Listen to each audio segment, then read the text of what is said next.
اللہ تبارک و تعالیٰ نے قرآن مجید کو ایک ہدایت کی کتاب کے طور پر نازل فرمایا کہ انسان اپنی زندگی میں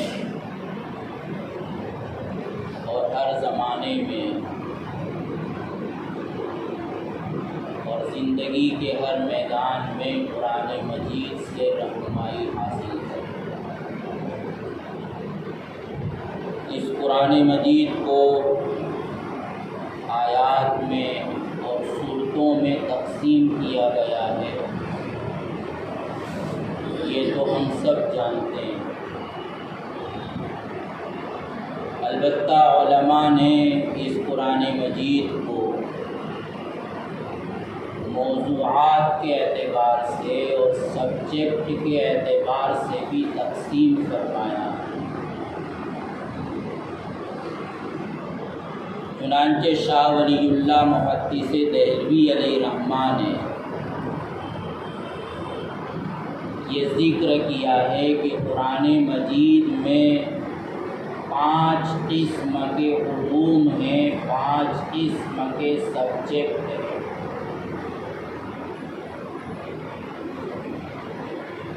سب سے پہلا سبجیکٹ یا قرآن کا ٹاپک وہ احکام کا علم ہے، یعنی قرآن مجید ہم اپنی زبان میں کہیں تو مسائل بیان کرتا ہے، کیا حلال ہے، کیا حرام ہے، کیا حق ہے، کیا باطل ہے، کیا فرض ہے، کیا واجب ہے، کیا ضرورت ہے، کیا مقصد ہے، وغیرہ وغیرہ۔ دوسرا سبجیکٹ قرآن مجید کا یا دوسرا ٹاپک وہ ہے علم الجدل، یعنی جب قرآن مجید کوئی بھی بات بیان کرتا ہے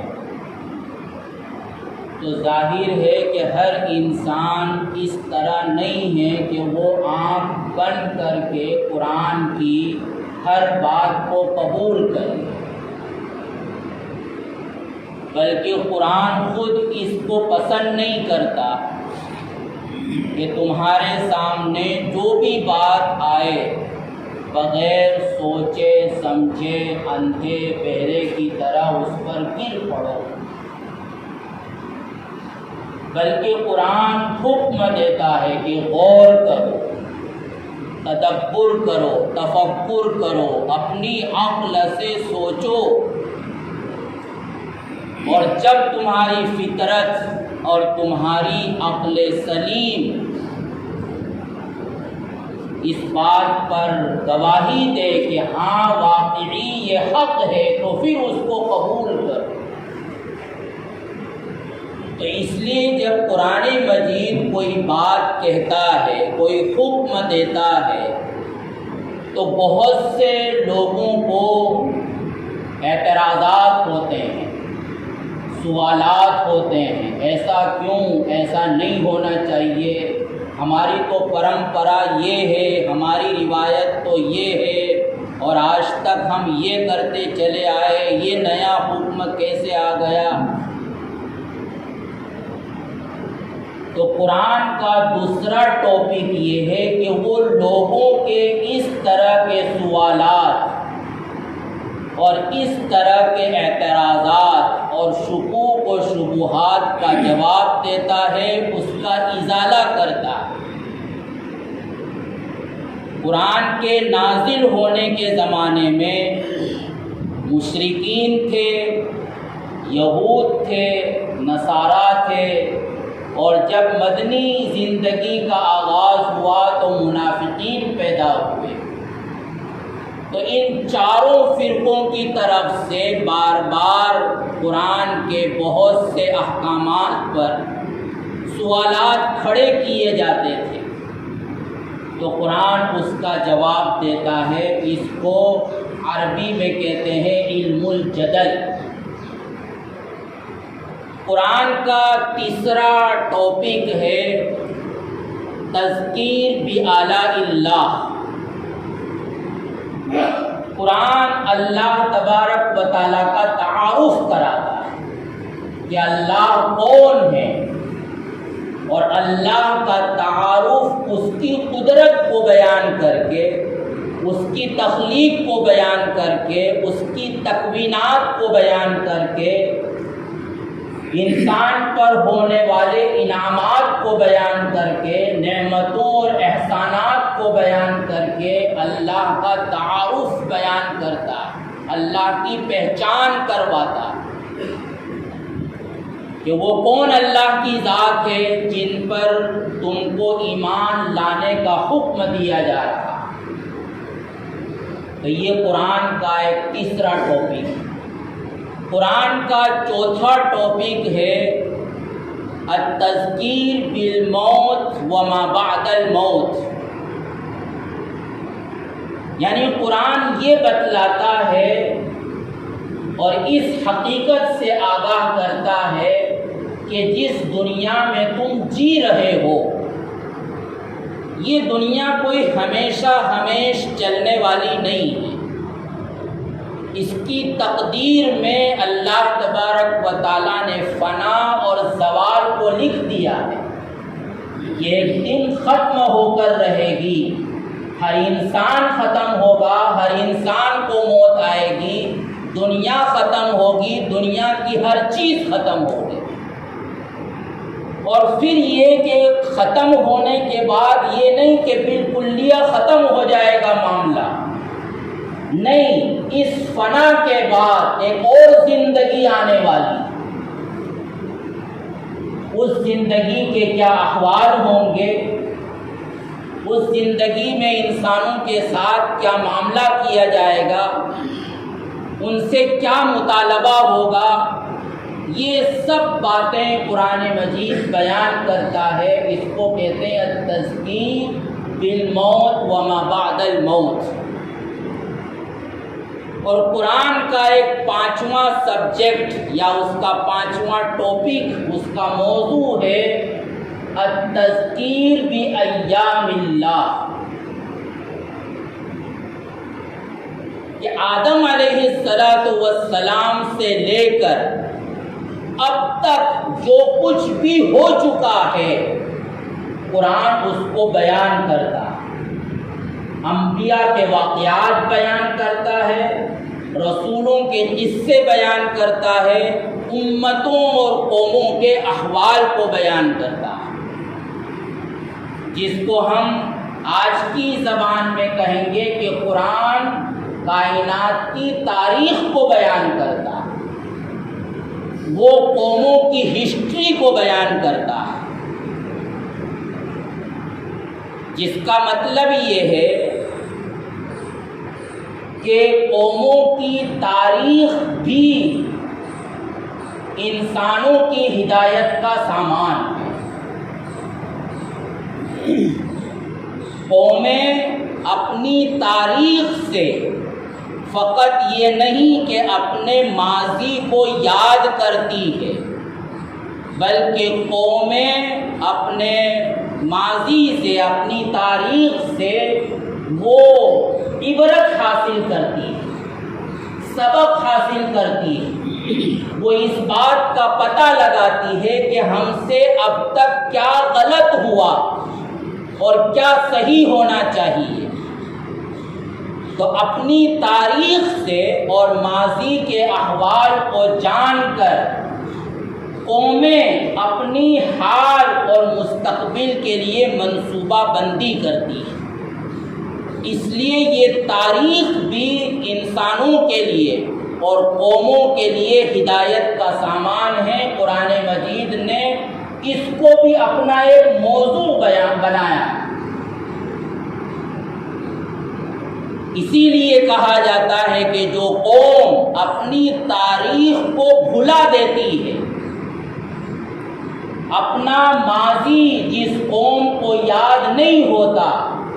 وہ قوم کبھی بھی ترقی نہیں کر سکتی۔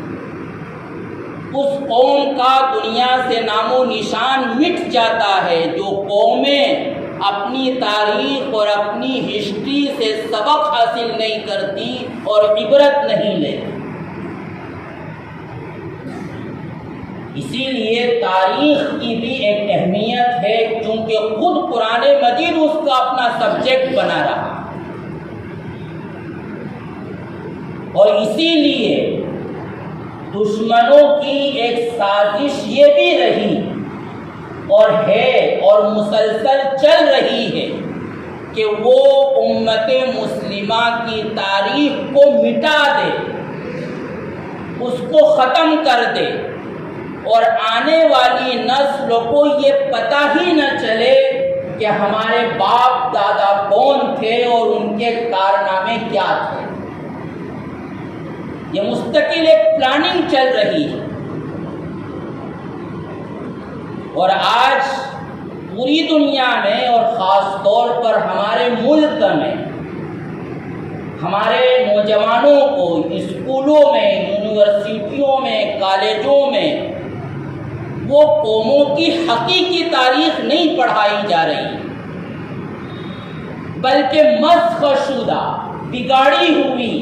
اور اپنی بنائی ہوئی تاریخ آنے والی نسلوں کے ذہن و دماغ میں بٹھائی جا رہی ہے، تاکہ یہ آنے والی نسل اپنے ماضی کو بھول جائے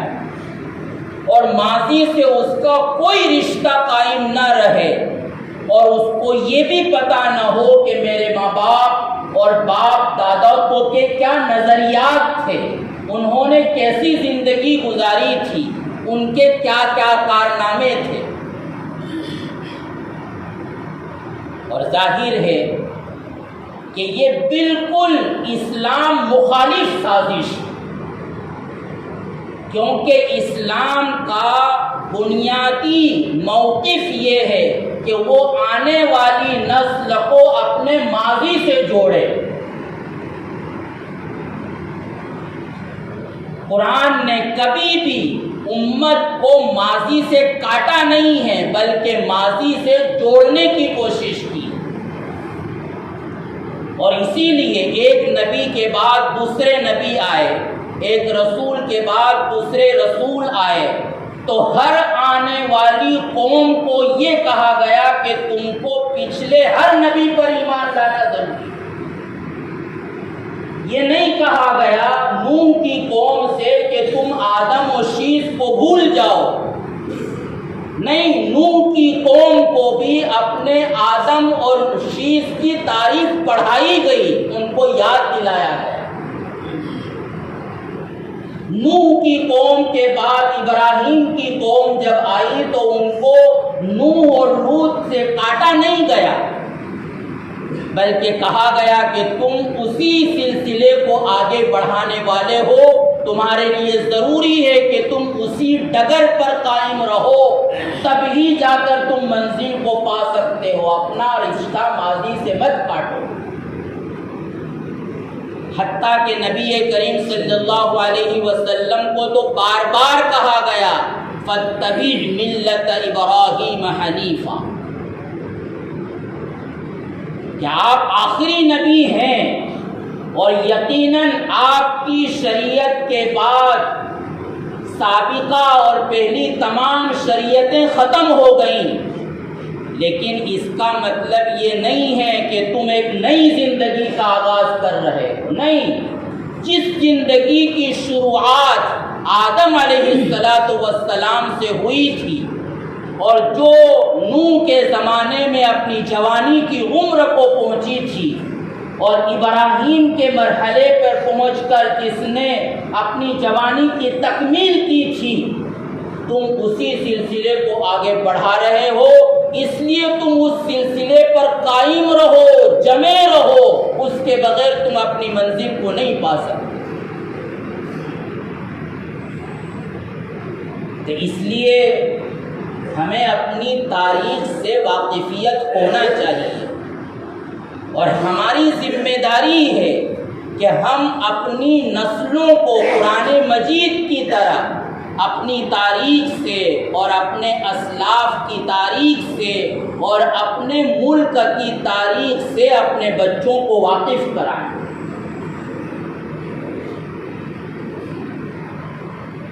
ہندوستان میں 2-3 دن کے بعد جنگ آزادی پرجوش منایا جائے گا، اور واقعہ یہ ہے کہ ہمارے بچوں کو اور ہمارے جوانوں کو جنہوں نے حقیقی تاریخ کو نہیں پڑھا بلکہ اس تاریخ کو پڑھا ہے جو خود انہوں نے لکھی ہے اور ان کو یونیورسٹیوں میں اور کالجوں میں پڑھائی گئی ہے، تو یہ باور کرایا جاتا ہے کہ گویا آزادی کے ہیرو گاندھی اور نہرو اور فلاں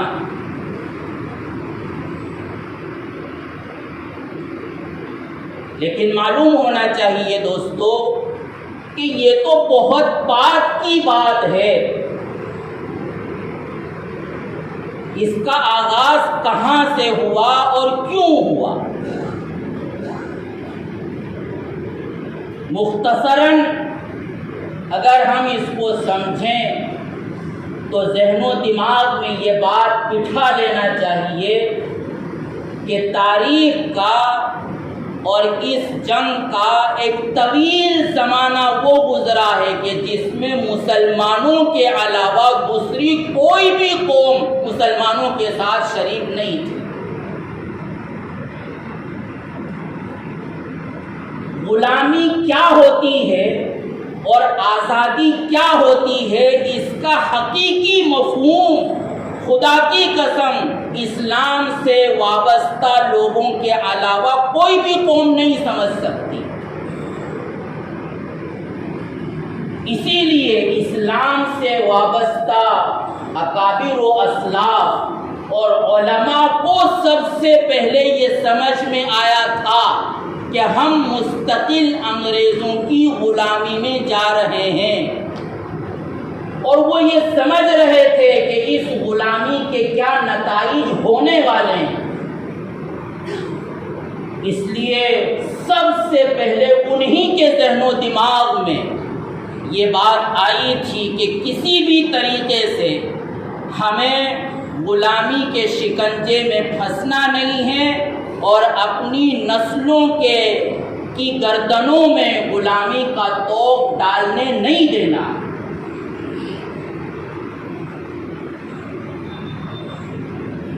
اور قرآن کی روشنی میں کہا جائے تو یہ نبی کا مشن ہے۔ اللہ تبارک و تعالیٰ نے جب حضرت موسیٰ علیہ السلام اور حضرت ہارون علیہ السلام کو رسالت اور نبوت سے نوازا اور انہیں حکم دیا کہ تم جاؤ فرعون کے پاس،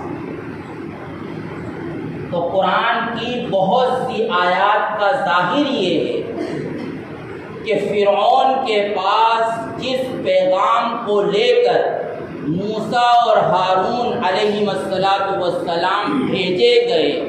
وہ پیغام یہ تھا کہ بنی اسرائیل کو اپنی غلامی سے نکال، ہم اس لیے آئے ہیں تیرے پاس۔ فرعون کو توحید کی دعوت دینا یقیناً وہ تو نبی کا بنیادی فریضہ ہے، لیکن قرآن نے بہت سے مقام پر بہت واضح انداز میں جو چیز بیان کی ہے، جیسا کہ سورہ شعراء کی آیت جو میں نے خطبے کے دوران تلاوت کی، تو اس میں سب سے پہلا پیغام موسیٰ کے توسط سے، حضرت ہارون علیہ السلام کے توسط سے اللہ کی طرف سے فرعون کو جو پہنچایا گیا وہ یہ کہ ان ارسل معنا بنی اسرائیل، کہ ہم اپنی قوم کو تیری غلامی سے نکالنے کے لیے آئے۔ گویا قوم جب کسی طاقتور کی غلام بن رہی ہو یا بن چکی ہو تو اس ناجائز طاقتور اور متسلط کی غلامی سے قوم کو نکالنا یہ نبی کے کاموں میں سے ایک کام۔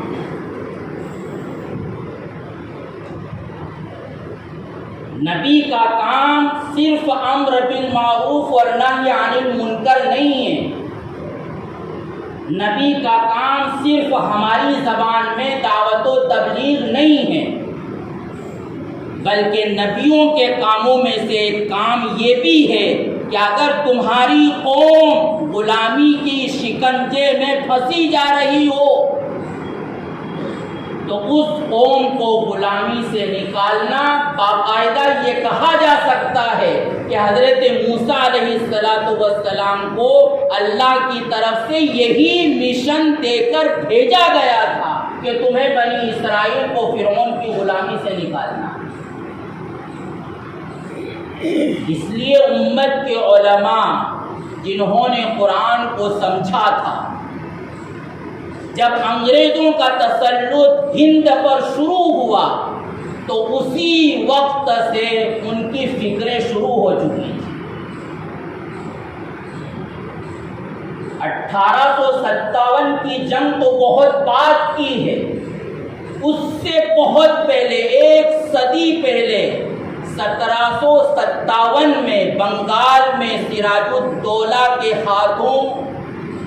انگریزوں کے ساتھ جنگ ہوئی ہے، جس کو پلاسی کی جنگ کہا جاتا ہے۔ اس میں مد مقابل مسلمان کے علاوہ کوئی قوم نہیں تھی۔ 1752 میں میسور کے ٹیپو سلطان کے ساتھ انگریزوں کی جنگ ہوئی ہے، اور اسی ہندوستان کو غلامی سے بچانے کے لیے ہوئی تھی۔ یہاں انگریزوں کے مقابلے میں مسلمانوں کے علاوہ کوئی قوم موجود نہیں تھی، اور پھر اپنوں ہی کی غداری کی وجہ سے سراج الدولہ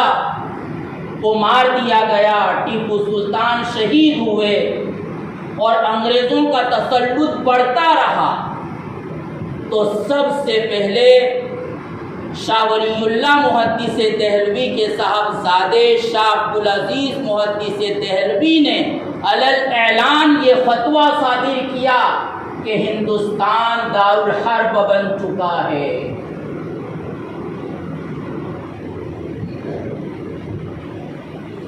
اور مسلمان دارالحرب ہونے کا مطلب سمجھتے تھے کہ اب جہاد فرض ہو چکا ہے، یا تو ہجرت فرض ہو چکی ہے یا جہاد فرض ہو چکا۔ اور انگریز بھی سمجھتے تھے کہ ان کے اعلان کا اور دارالحرب ہونے کے فتوے کا کیا مطلب ہے، اور اس کا اثر ہندوستان پر کیا پڑے گا۔ اسی لیے شاہ عبدالعزیز محدث دہلوی کو کئی طریقوں سے سزائیں دی گئیں، حتیٰ کہ ان کو زہر دیا گیا، جس کے نتیجے میں ان کی بینائی چلی گئی، ان کو ملک دہلی سے نکال دیا گیا، طرح طرح سے ان کو پریشان کیا گیا۔ اور پھر اسی فتوے کے نتیجے میں 1820 یا 21 میں سید احمد شہید بریلوی علیہ رحمہ کی تحریک شروع ہوتی ہے۔ سید احمد شہید بریلوی علیہ رحمہ اور ان کے ساتھ شاہ اسماعیل شہید علیہ رحمہ، ان دونوں نے اور ان کی ایک چھوٹی سی جماعت مولانا عبدالحی بٹھانوی علیہ رحمہ، انہوں نے پورے ہندوستان کا دورہ کر کے مسلمانوں کے اندر جہاد کا جذبہ پیدا کیا، اور ایک مجاہدین کی جماعت تیار کی، اور پھر وہ بالا کوٹ کی جنگ ہوئی ہے جس میں یہ حضرات شہید ہوئے۔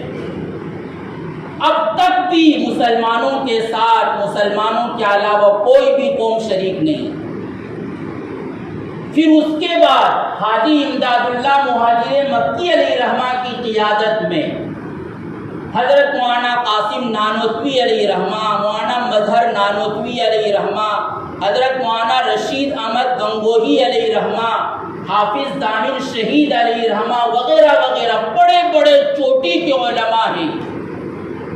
جنہوں نے شاملی کے میدان میں انگریزوں کے ساتھ دو بدو جنگ کی، جس میں ہمارے بہت سے علماء شہید ہوئے، اور اس کے بعد پھر جو انگریزوں کا ظلم ہوا ہے، اللہ کی پناہ، کہا جاتا ہے کہ 2 لاکھ مسلمان شہید ہوئے اور ہزاروں علماء کو پھانسی پر چڑھایا گیا۔ اور یہاں تک بھی سن لیجئے کہ مسلمانوں کے ساتھ دوسری کوئی بھی قوم شریک نہیں، تنے تنہا مسلمان انگریزوں کا مقابلہ کر رہے تھے اور اپنے ملک سے انگریز کو نکالنے کی جہاں تک ہو سکتا تھا کوششیں کر رہے تھے، اور اس کو ایک مذہبی فریضہ سمجھ رہے تھے۔ وہ اسلامی جہاد تھا، باقاعدہ اس میں قتل ہونے والے وہ شہید قرار پائے۔ یہ کوئی ملک کی آزادی کی جنگ نہیں تھی دوستو، یہ اسلام کے بقا کی جنگ تھی، اپنے دین اور ایمان کی حفاظت کی جنگ تھی، اپنی مساجد کو آباد رکھنے کے لیے جنگ تھی، کیونکہ وہ دیکھ رہے تھے کہ انگریز فقط تجارت نہیں کر رہا ہے ہندوستان پر، بلکہ وہ تجارت کے ساتھ اپنی طاقت کے بلبوتے اپنے کلچر کو ہندوستان کی قوم پر مسلط کر رہا۔ اور پھر اس کے بعد حضرت شیخ الہند علیہ رحمہ کی تحریک ریشمی رومال شروع ہوتی ہے، جس کے نتیجے میں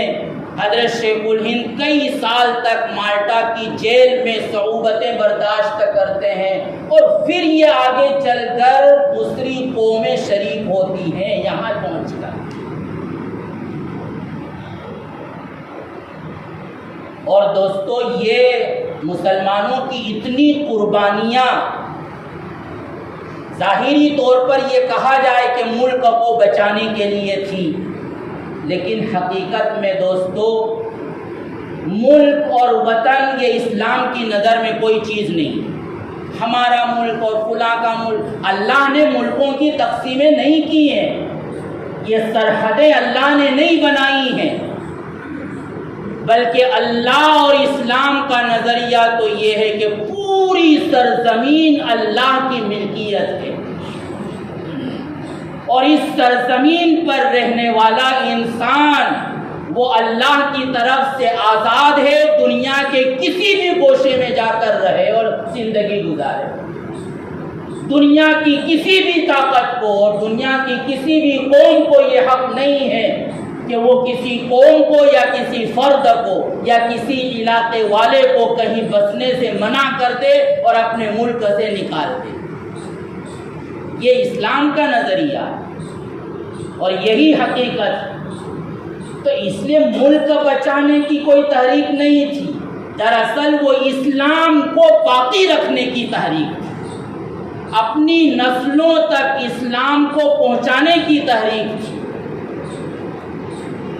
اور یہ تحریکیں اللہ نے کامیاب کی،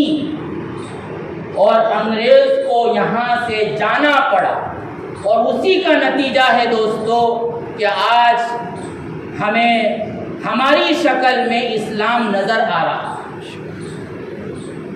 آج بھی گویا ہماری مسجدیں ہیں، مدارس ہیں، خانقاہیں ہیں، علماء ہیں، قرآن کا نام لیا جا رہا ہے، سنت رسول کی اشاعت ہو رہی ہے، اس کو پڑھایا جا رہا ہے۔ یہ اس لیے جنگ تھی۔ تو اس لیے دوستو، اولاً تو یہ کہ ہم اپنی نسلوں کو اس تاریخ سے واقف کرائیں، اور دوسرے یہ کہ ہم آزادی کا مفہوم سمجھیں۔ اس آزادی کے باوجود اگر ہمارے جوانوں میں وہی یورپ کا کلچر ان کے ذہن و دماغ میں بسا ہوا ہے، ہماری ہیئر اسٹائل، ہمارا لباس کا اسٹائل، ہمارے کھانے پینے کا اسٹائل، ہمارے بولنے کا اسٹائل اور ہماری تعلیم کا اسٹائل، اگر وہی یورپ کا کلچر ہے جو ہم پر مسلط ہو چکا ہے، اور وہی ہم کو ترقی کی راہ نظر آتی ہے، تو پھر دوستو ہم آزاد نہیں ہیں، اب بھی غلام بنے ہوئے ہیں۔